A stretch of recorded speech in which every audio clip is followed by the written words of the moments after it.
Dear Prasant Babu, hearty congratulations on your engagement.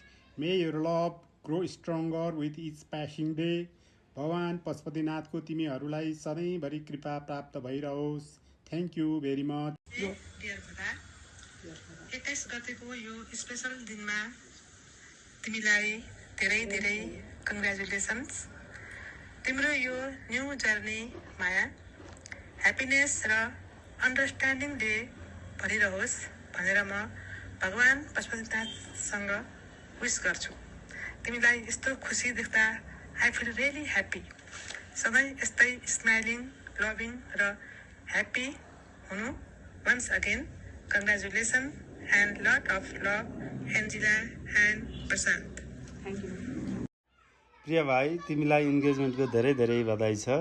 जीवनको नयाँ यात्रामा पाइला राख्दै गर्दा म तिमीलाई सुख, शान्ति, माया र सफलताको कामना गर्दछु. तिमीहरू दुवैजनाको सम्बन्ध अझ बलियो र सुन्दर भइराखोस्. सधैँ एक अर्काको साथ र साथमा खुसी बाँड्दै अगाडि बढ्नु. भगवानले तिमीहरूको जोडीलाई सधैँ खुसी राखुन्. God bless you. Thank you. Hello भाइ प्रशान्त, वैशाख 21 को यो स्पेशल दिनमा तिमीलाई धेरै धेरै बधाई छ. इन्गेजमेन्टको लागि मेनी कङ्ग्रेचुलेसन्स.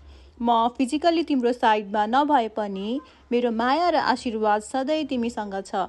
तिमीले यो नयाँ जर्नी स्टार्ट गर्दैछौ, a new chapter of life. म धेरै खुसी छु तिम्रो लागि. तिम्रो र तिम्रो लाइफ पार्टनरको जोडी सधैँ यस्तै राम्रो रहोस्. सधैँ एकअर्कालाई बुझ्ने, सपोर्ट गर्ने र माया गर्ने हुनु है. भाइ, तिमी सधैँ ह्याप्पी रहनु, सक्सेसफुल रहनु र यो नयाँ सम्बन्ध जिन्दगीभरि स्ट्रङ रहोस्. Miss you so much. Enjoy your special day.